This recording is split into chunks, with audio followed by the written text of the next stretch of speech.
அனைவருக்கும் வணக்கம். உச்சகாரமோடு நகாரம் செவனும். அப்ப இந்த மெய்யெழுத்துக்கள் சொன்னார் இல்லைங்களா, அதுல நகரத்தை முதல்ல எடுத்துக்கிறாரு. எடுத்துட்டு என்ன சொல்ல வர்றாருன்னா, உச்சகாரமோடு நகாரம் செவனும்.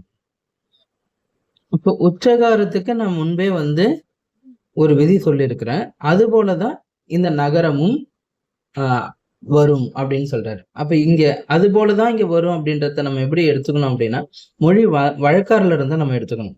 அதை எப்படி பார்க்கும்பொழுது, இந்த உச்சகாரத்துக்கு என்ன நூற்பா சொல்லியிருக்கிறாரு அப்படின்னு பாத்தீங்கன்னா, உச்சகாரம் இருமொழிக்கு உரித்தே அப்படின்னு சொல்றாரு.